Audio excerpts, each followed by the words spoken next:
Hello, this is Paul McKeever on blog.paulmckeever.ca. I am here to read to you my entry for January 30th, 2017, titled What Sam Harris Was Missing, re Jordan Peterson, and, quote, What is True, unquote.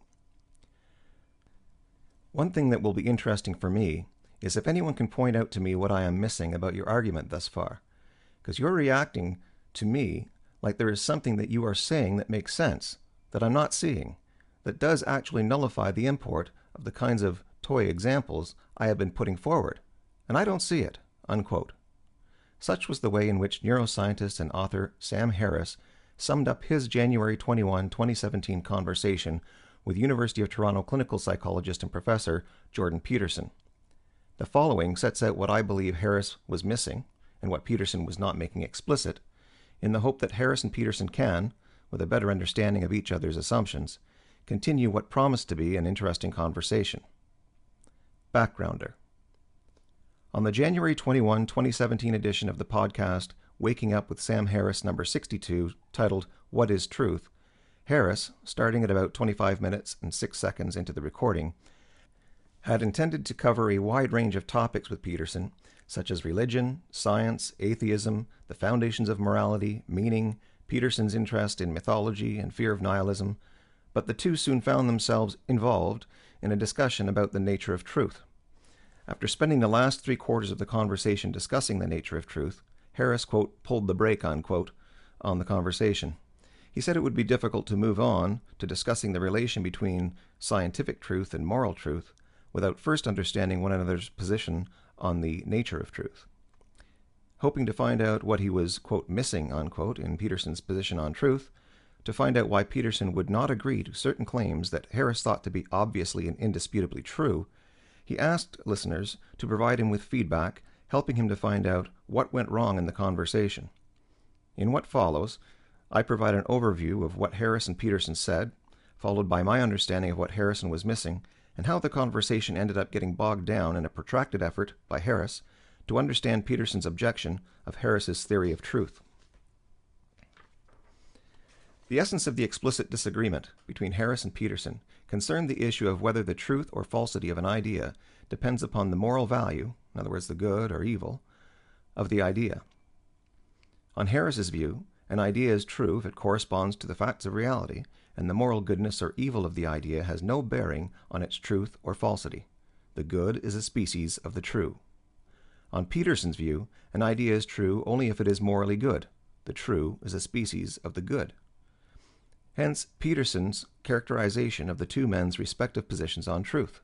Quote, the claim I'm making is that scientific truth is nested inside moral truth, and moral truth is the final adjudicator.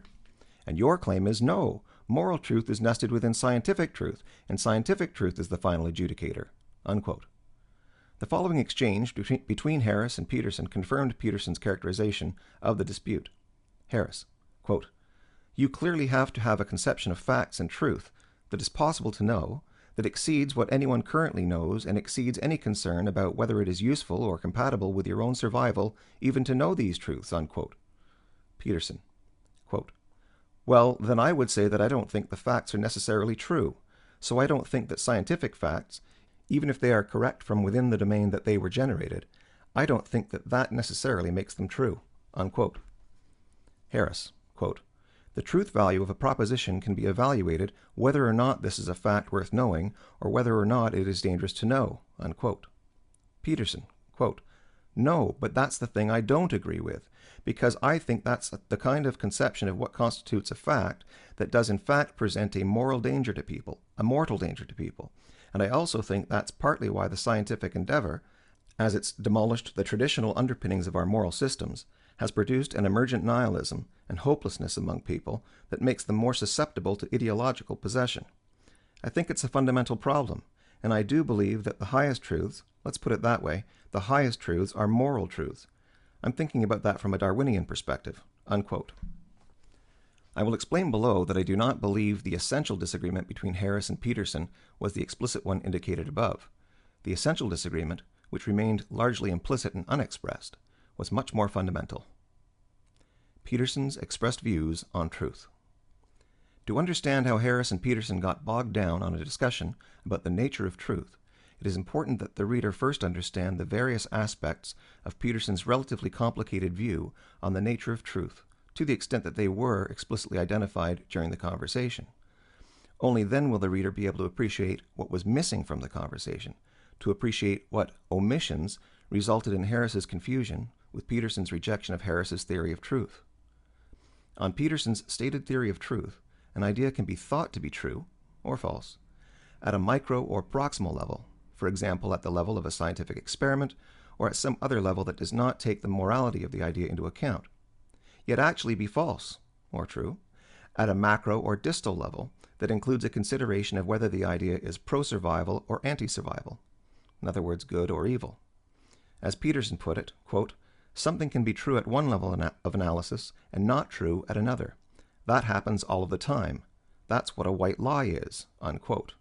And, quote, "The fundamental axiom I'm playing with is something that was basically expressed by Nietzsche, and it's a definition of truth.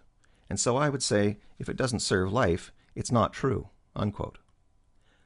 For Peterson, it is the micro or distal level, the level that includes a consideration of the morality of the effects of an idea, that determines the idea's truth or falsity.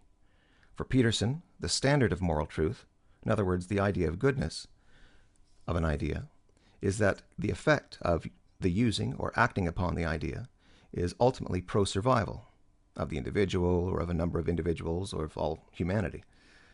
On Peterson's view, it is a bit misleading to use the phrase truth or falsity, because on his view, ideas have degrees of truthiness. On his view, nobody can ever be 100% certain that an idea is true or false. Rather, on his view, an idea is an instrument or tool, and an idea can be, quote, true enough, unquote, or, quote, sufficiently true, that it, at a given point in time, is not doubted and is therefore worthy of being used or acted upon. And an idea can be, quote, insufficiently true, unquote, such that it is doubted and is not worthy of being used or acted upon. Peterson asserted that, quote, "The only final way of sorting out whether a scientific claim is sufficiently true is through Darwinian means, because I think that the Darwinian process is the only way of adjudicating truth," unquote. On Peterson's view, the truth or falsity of an idea evolves in a Darwinian fashion, both as that which we call the world changes and as one system of ideas expands. That which is not doubted and is thought to be sufficiently true to be acted upon today might in the future, when the world changes or when man has more knowledge, hence a broader, more macro context, become doubted and judged to be insufficiently true to act upon. In the manner of the survival of the fittest, insufficiently true ideas will die out and sufficiently true ones will survive. There is never a point at which one gets to, quote, cash the check, unquote, as Harris put it. As Peterson put it, quote, "You're never right, you're only sufficiently right to go ahead," unquote. Ideas are constantly undergoing evaluation, and over the course of the process, there are always ideas that die and others that are born or survive. The above elements of Peter's position on truth can be seen in Peterson's example of the invention of the hydrogen bomb. He explained that at a micro or proximal level, in other words, on the Newtonian perspective to which Peterson submitted Harris subscribes, that the bomb works is a, quote, "pretty damn potent demonstration," unquote, that, quote, "our theories about the subatomic structure of reality are accurate," unquote. However, at the macro or distal level, in other words, from what Peterson referred to as the, quote, Darwinian perspective, to which Peterson subscribes, if use of the H-bomb were to have led to the destruction of mankind, then, quote, "I would say that the proposition that the universe is best conceptualized as subatomic particles was true enough to generate a hydrogen bomb, but it wasn't true enough to stop everyone from dying. And therefore, from a Darwinian perspective, it was an insufficient pragmatic proposition and was therefore in some fundamental sense wrong. And perhaps it was wrong because of what was left out. You know, maybe it is wrong in the Darwinian sense to reproduce the complexity of being to a material substrate and forget about the surrounding context." In Peterson's view, science currently errs by divorcing moral considerations from the assessment of the truth or falsity of ideas. According to Peterson, science's divorcing of morality from truth renders science rather myopic. Science tends to evaluate the truth or falsity of an idea at a micro or proximal level, and failing to take into account a broader context, including the morality of the idea, science ends up concluding that the idea is true, but according to a, quote, dopey framework of reference, unquote, such that the idea is only, quote, trivially true, unquote. Peterson gives the example of someone concluding that he is in no danger because the room he is sitting in is not yet on fire, though the rest of the house is engulfed in flames.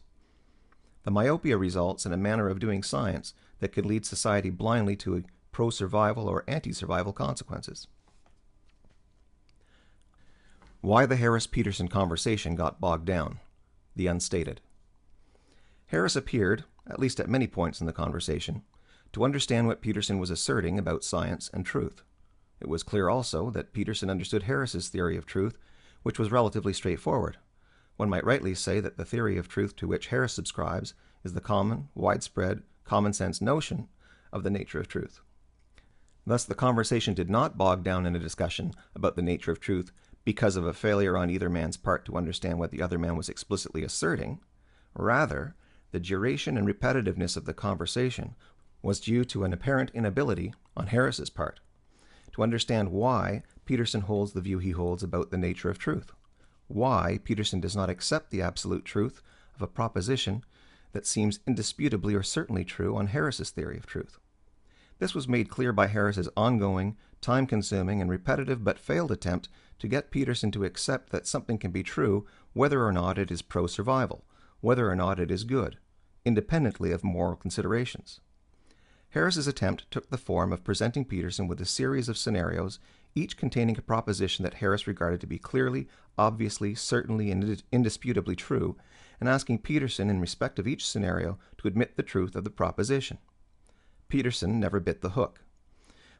For example, Harris suggested that if the number of hairs on Peterson's body is odd, it is absolutely true that the number of hairs is odd, even if a madman would shoot Peterson dead for having an odd number of hairs on his body.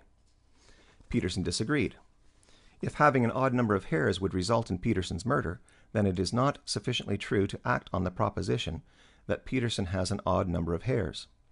Harris asserted that the largest prime number anyone has ever seen written down was a prime number even before anyone existed or saw it, and that the truth or falsity of the idea that it is prime does not turn on anyone's survival or well-being. Peterson disagreed, saying that the idea that a number is a prime number is founded upon a whole set of underlying metaphysical assumptions that might turn out to be false, and that if the effect of the idea that a given number is prime, pursuant to a given set of metaphysical assumptions, is anti-survival, hence not good, then the idea that the number is prime is not sufficiently true. It might be trivially true in a micro or proximal sense, in the sense that it is consistent with the false underlying metaphysical assumptions, yet not be sufficiently true to be acted upon in the broader, macro or distal sense of being consistent with survival or goodness. Harris then moved away from his several examples in which there was a single destructive effect of an idea, and instead tried a scenario in which the same idea gives rise to an equal amount of human survival and human destruction. Two almost identical laboratories on opposite sides of the globe are researching a smallpox vaccine. In one of the labs, an accident happens. Smallpox escapes the lab and gets into the surrounding population, killing half of the population. The vaccine developed in the other lab saves the other half of the population. Harris submitted that if the exact same idea simultaneously has two diametrically opposed effects of equal magnitude, one can neither say that the idea is true nor that it is false on Peterson's theory of truth. Again, Peterson disagreed. In his view, a rational person would look at what happened and conclude that nobody would have died had nobody been, quote, messing around with smallpox, unquote, in a lab. That overall, the idea of messing around with smallpox is dangerous and destructive, hence evil, with the result that messing around with smallpox is not a sufficiently true idea to act upon. Both men were understandably tired by the time Harris introduced his last scenario, in which a man kills himself after being presented with photographs showing his wife having sex with another man. Harris asserted that Peterson cannot point to the suicide of the husband and, on the basis of his suicide, conclude that the idea that the wife cheated on her husband is false. After a long pause, Peterson asserted that, as with all of Harris's other micro or toy, that's what he called them, scenarios, this scenario is stripped of context in a way that is tailored to make Harris's assertion seem true. Peterson explained that, for example, Harris has characterized the wife's behavior as cheating on the husband, but one can imagine investigating further, obtaining information about the broader context, and concluding that the husband's behavior toward his wife was such that it would be, quote, such a perversion of the truth, unquote, that it makes the photographic evidence, in other words, the evidence upon which the assertion of the truth of the cheating was founded, quote, not only irrelevant, but positively malevolent, unquote. In response to the whole series of scenarios, and to Harris's frustration with Peterson's refusal to accept propositions in those scenarios to be true, independently of moral considerations, Peterson explained the problem with the conversation as he saw it. Quote, the reason we're stuck on this discussion is you won't allow me to make a distinction between provisional factual truths, like the micro or proximal propositions in Harris's scenarios, which I don't want to dispute because it's self-evident they're correct, but that isn't what I'm saying. I'm saying there's an underlying metaphysics that's at question here. Unquote. Harris could not bring himself to believe that Peterson actually believed his own argument about truth. Quote, I honestly can't convince myself that when push comes to shove, we really have a different conception of truth here. I feel like you are committed to playing a language game by certain rules of your own design here, which are not helping you achieve clarity with an interlocutor like myself or anyone else on this topic, unquote. It is clear that by the end of their conversation, Harris remained puzzled and stunned by Peterson's refusal to admit the truth of the various propositions set out in his various scenarios. For that reason, Harris, quote, pulled the brake, unquote, on the discussion, proposing that they turn the recorded discussion over to his listeners to see what they thought and to see if maybe one man or the other was misunderstanding the other. In my view, Peterson's assessment of the problem with the conversation was correct. Contra Harris, I submit that the two men have a very different conception of truth, but that the participants examined truth only superficially, such that the reasons for Peterson's refusal to concede the truth of the propositions in Harris's various toy scenarios were never made explicit. The two major categories of theories of truth. It was fairly obvious that Harris subscribes to a correspondence theory of truth, whereas Peterson subscribes to a pragmatist version of the coherence theory of truth. I submit that a proper understanding of what went wrong with the Harris-Peterson conversation requires an understanding of the difference between correspondence and coherence theories of truth, but more importantly, an understanding of the other philosophical assumptions that lead one to subscribe to a correspondence theory or to a coherence theory. A correspondence theory of truth essentially is one that holds up reality as the standard of whether one's propositions are true or false. As Aristotle put it, quote, to say of what is that it is not, or of what is not that it is false, while to say of what is that it is, and of what is not that it is true. Unquote. Thus, for one to subscribe to a correspondence theory of truth, one must assume that there is a reality that exists independently of what anyone thinks about reality. Harris makes that assumption, as was made clear in such of his comments as this one. Quote, it seems to me undeniable that there are facts, whether or not any of us, any existing population of human beings, are aware of those facts. So, before there was any understanding of the energy trapped in an atom, the energy was still trapped in the atom. Unquote. On the correspondence theory of truth, a proposition about reality is true if it corresponds to reality, and false if it does not correspond to reality. Thus, if apples do fall from trees, then, by a correspondence theory of truth, the proposition apples fall from trees is true, and the proposition apples rise into the sky is false. In contrast to the correspondence theories, coherence theories of truth essentially are those that hold a proposition to be true if it is compatible, logically or in some other way, with a system of beliefs, for example, with one's other beliefs or with the beliefs held by a number of other people. For example, one's proposition, quote, apples rise from trees, unquote, is compatible with one's belief that things rise into the sky instead of falling to the ground. The proposition coheres with the belief, so it is true on a coherence theory of truth. In contrast, if one believes that all objects rise into the sky, one's proposition that, quote, apples fall to the ground, unquote, does not cohere with one's belief that all things rise into the sky. Under those circumstances, the proposition about falling apples would be adjudged false by a coherence theory of truth. As I will explain below, The pragmatic theory of truth to which Peterson apparently subscribes essentially is a coherence theory of truth. Underlying assumptions of correspondence theories and coherence theories. A theory of truth is not axiomatic. It is founded upon beliefs about reality and one's capacity or incapacity for knowledge of reality. For the most part, these foundational beliefs were not addressed in any detail by Harris and Peterson during their discussion, but I think that Harris's confusion about Peterson's position on truth is attributable to Harris not knowing the assumptions that underlie a pragmatist theory of truth. Pragmatists, for the most part, accept most of what philosopher David Hume submitted in his books, A Treatise of Human Nature, 1740, and An Enquiry Concerning Human Understanding, the posthumous edition of which was published in 1777. In particular, they adopt his sensualism. They believe that sensations are the only objects of thought, in other words, the only thing that one can think about. A sensualist believes that one has no way of knowing what causes the sensations that one experiences with one's five senses: sight, smell, taste, touch, hearing. It could be a god that creates those sensations, or one's own mind, or some sort of external reality, but we cannot know what causes the sensations, so we must reject from consideration any assertion that reality is this way or that there is any existence or reality other than the content of one's own mind. The pragmatist essentially says that all that one can know is the stream of experiences that one undergoes in one's mind. One cannot know anything about what causes those experiences. All talk of what exists independently of one's mind is, to the pragmatist, meaningless gibberish.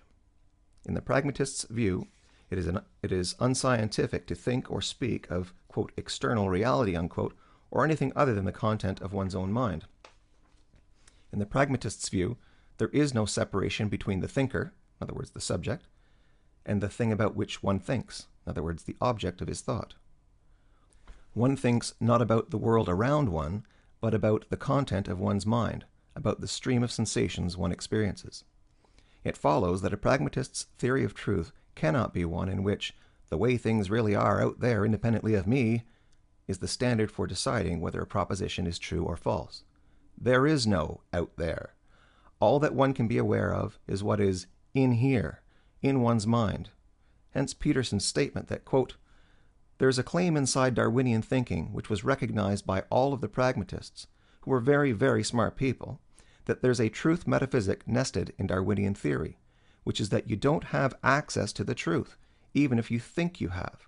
The best you have are the truths that support the probability that you will continue with your existence and the existence of the species, and there is no truth outside that. Unquote. When a pragmatist uses the word truth, he is referring to a proposition's coherence with his system of beliefs. But what, in the pragmatist's view, is the sort of thing that qualifies as coherence? I'll turn to that next. Pragmatic coherence. For Harris, ideas are propositions about what really exists, independently of one's mind, and science is an attempt to identify facts, in other words, ideas, about reality. However, to a pragmatist, such as Peterson, reality, in other words, the world around oneself, is not the thing under consideration, because one cannot obtain any knowledge at all of what causes one's sensations. What exists outside of one's own mind is not knowable. For Peterson, there are no facts about reality. For Peterson, an idea is not a proposition about reality. Instead, for Peterson, every idea is a plan of action. The meaning of an idea is the effect of acting upon the idea. Thus, for a pragmatist, the meaning of grizzly bear is not man-eating beast, but something more like run away or throw a stone at it. On this view, the truth of an idea is determined by its efficacy in achieving some goal. Different pragmatists have differing ideas about what sorts of goals should be achieved. For example, if the goal is to remain unbitten, run away is a plan of action that is sufficiently true to act upon if running away is an effective way to remain unbitten. But run away is not a sufficiently true plan of action to act upon if running away is not an effective way to remain unbitten. Likewise, throw a stone at it is sufficiently true to act upon if throwing a stone at the grizzly bear is effective in preventing one from being bitten. But throw a stone at it is not sufficiently true to act upon if throwing a stone at the grizzly bear is ineffective in preventing one from being bitten. It follows that, for Peterson, science is not an attempt to discover ideas about or facts about reality. Rather, science is an attempt to discover plans of action that, given other ideas we hold, appear to be sufficiently true to act upon in order to attain one's ethical purpose. Hence Peterson's statement that, quote, "I think of science as a tool rather than as a description of reality, and well, that's where we differ," unquote. Peterson's pragmatist ethics or purpose. For pragmatism, it is not enough for an idea, a plan of action, to work or to be effective. Pragmatism requires the idea to be effective in achieving an ethically good end. Thus, one might invent a weapon that is extremely effective in doing one thing, turning the earth and everything living on it to lifeless ash in milliseconds. However, such a weapon does not work. It is not efficacious by the pragmatic standard, because it does not achieve an ethically good purpose. Hence Peterson's assertion that the sufficiency of an idea's truth depends upon the idea being ethically good. Different pragmatists hold differing versions of what constitutes a proper ethical purpose. Peterson's clearly was survival. Survival of the individual or of humanity as a whole. Thus, for Peterson, an idea, a plan of action, is good if it is efficacious in achieving survival of the individual or of humanity as a whole. Staying with the grizzly bear example, if a given idea, for example, run away, is an effective plan of action for surviving, then the idea grizzly bear, meaning run away, is a sufficiently true idea because it is a good idea. Contrast this with Harris's perspective on truth. For Harris, grizzly bear is not a plan of action. It is instead a concept of a large, hairy, man-eating mammal. For Harris, it is true that a grizzly bear is a large, hairy, man-eating mammal because the grizzly bear can be observed to be exactly that, in reality. In other words, on the correspondence theory of truth to which Harris subscribes, the concept of a grizzly bear being a large, hairy, man-eating mammal is true if the concept corresponds to the facts of reality.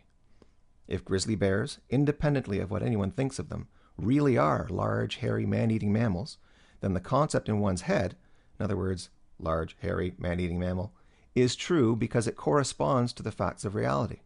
And on the correspondence theory of truth, the concept is true whether or not running from a grizzly bear would be effective in avoiding a grizzly bite. What Harris seemed to be missing. At this point, it should be clear to the reader that Harris seemed unaware of the foundations of pragmatism, his talk about arguing with Richard Rorty in the undergraduate courses notwithstanding. Harris wrongly thought Peterson to believe that there are facts of reality that exist independently of one's senses.